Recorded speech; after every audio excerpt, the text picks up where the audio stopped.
Most times I just make up things. It seems like you were. Yeah. Like you were just like doing little runs on it. Yeah. Right. Have you had like any training in music, like classical training? In guitar. Or anything? No, Just flute. Right. Did you learn theory in that? I did up to I studied up to grade 5, and then you have the theory bit. And I was doing GCSEs in school, so I didn't really want to do the theory and then move on. So what we did instead, we did jazz improvisation and did scales and like fun stuff. So I was kind of tired of doing classical beat. I had a really good teacher. So. Do you think like theory, does that help you with the songs or hinder them? Or? I think my flute playing helps with melody, I guess, and music knowledge, I suppose. But you have to learn scales and all that kind of thing? Yeah, on the flute you have to learn scales. Yeah. I wonder whether scales will help with the music, like popular music. Just to yeah, I'm pretty sure. I mean, people who write popular music songs, and they're still, although we could say that they're maybe sometimes really basic, they still manage to get into people's heads and they still manage to become something. So it does take skill to write in the most commercial song, I think, because everything is based on melody and harmony. Yeah, it's just a mixture of melody and harmony, basically. Yeah. I wasn't going to mention the Beatles, but you know, always managed to sneak it in there somewhere. We used to get this guitar magazine called Total Guitar, which is like a long time ago, 10, 15 years ago. And they had like a Beatles songwriting special. And you realise that the whole way, one of the reasons people react so well to their music, like they're so popular, is just basically melody and harmony.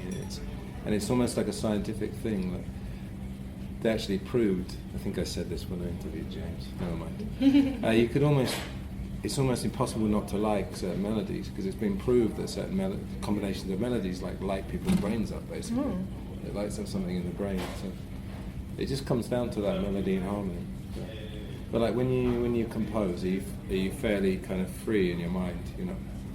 When you play, you're not sort of comparing it to anything else, or you're not judging No, it. I try not to do that, because good, then you fall into traps and you end up sounding like another song or something. That's it, yeah. You have to really have an not empty head, I'd say. You have ideas, but... Empty head doesn't sound good, but I know what you mean. No, but you know. I know what you mean, yeah. Like, relaxed. You have to be relaxed. I've tried to write while being agitated, and it doesn't really work out. You don't really get good ideas when you're thinking of other things. You have to be... And do you carry anything around with you, like a notepad or your computer, I have a your small phone? Notebook that has loads of different notes of things I've noted down.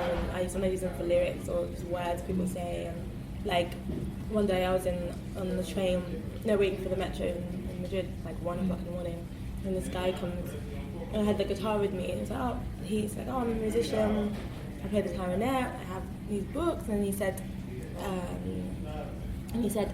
the music never sleeps. And I was like, I thought I was in a dream, really, because it seemed really poignant, like seemed so... it's a good thing to say at 1 o'clock, isn't it? Yeah, I don't know. It sounds perfect. It's very strange, really strange day, but then I used that and I changed it to Music Never Dies in one of my songs that I wrote the other day. I mean, you find little gems of words and stuff that I write down. So I tried to carry it around, getting a bit heavy now, but I tried to carry it around as much as I can and write. Hugh and I were saying, I don't know, we're both like insomniacs or slight insomniacs.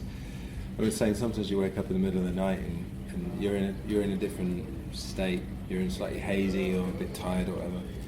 Do you ever get that? Especially now with the heat. Yeah. But it really does change it. Like, do you ever do stream of consciousness writing? You know what that is? Where you just literally don't think. You just. Do you ever do anything like that? Or maybe do your it with songs painting. are like that. Oh, you do with painting. And my songs are like that too. Some of them. I just don't. I think Seasons was a lot like that, to be honest. So it wouldn't work, like you don't set aside time for writing. That'd be. No, I don't set aside time. I find time. Yeah. Because I like to do it. Sometimes I feel like I should do it now. I have an idea. Sometimes I force it. It doesn't work. Yeah. But sometimes I force it and I get something, and then I leave it. When I was studying, it was a lot of times I just used to just pick up the ukulele and just play, because I didn't really want to do this essay or that essay. But yeah, so it can be a way of avoiding something else as well. Yeah. Okay. You're going to talk in between mouthfuls. Yes, I am. All right. Can we talk about performing? Yeah. I'm going to quote you again. I don't know. Are these good quotes? Or? No, are they alright? The last few. They seem like pretty good. Feels like a when you apply to unis and you write that form about how brilliant you are. It's like, oh, you know. Yeah, and all these quotes come back to bite you in the future. You put, there's an immense feeling you get when you're on stage. I want to say something that's worth the time and something that's honest. So I guess you already covered this by saying that people aren't necessarily listening to the words, which is fine because, you know, like I said, they go to watch music to have a good time. Yeah. And what relationship do you feel like you have with the audience? Do you engage them like actively, or you just feel like you're up there delivering something? And I think it depends on the audience. Mm. I've had, when I'm at your schools, when I'm at some places, it feels like people are really into it. And I've always had that, I guess. But I think I had a show once, it was an end of, it was a game between Madrid and someone, like a football game, and everyone was not interested at all. And it's hard because when you play something like that, you feel so bad. Yeah. Like you feel so, and there's no energy from anyone. Well, people were listening, but behind that there was, and it's really hard to feel good about what you're doing when you feel like it's not really worth it. I was just saying, there's a football match on while you're there was a playing football in match. the bar. Oh no, the football match had just ended. Oh, and I Madrid see, had right. lost, Oh, so I see. it was a little bit, yeah. But that was, I think, the only time, and maybe some other few times when people were talking, but I think you just have to get over it. Yeah. And if you're there, and you just should enjoy it.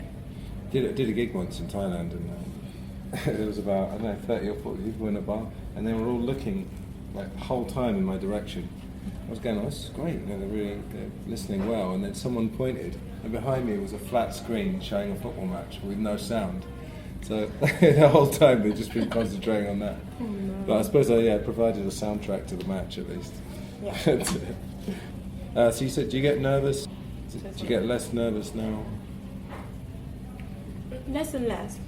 But I think I'll always be nervous because I want to do well, and that's what happens.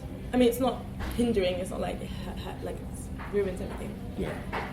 But if I'm with loads of friends and stuff, I don't feel that nervous at all. But it's when you know you have to do well because there are people who have come, who are not necessarily your friends, but they've come to see you, and you have to show them that this is what you do.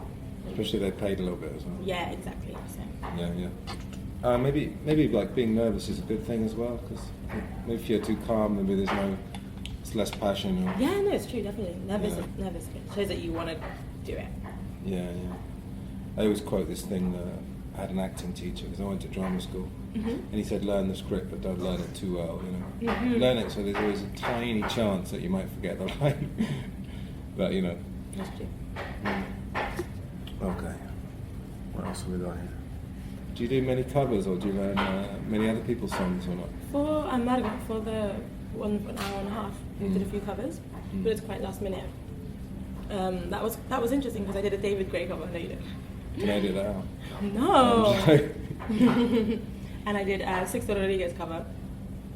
Is that the guy who disappeared, Sugar Man? Yeah, Oh, he didn't right. disappear, No. Well, but they couldn't find him. Well, he What's kind of the did. difference? I don't know. Well, because he. I know what you mean. Yeah. Which one did you do?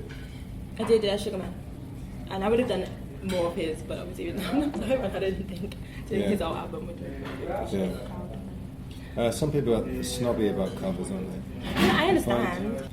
I guess it's different types, aren't there? I mean, the ones you did the other night, were they very popular? Or? I did Crazy by Nas Barkley. Oh, That's a Nas popular Barkley. song, but it's a really good song. I mean, Like Gone Daddy Gone?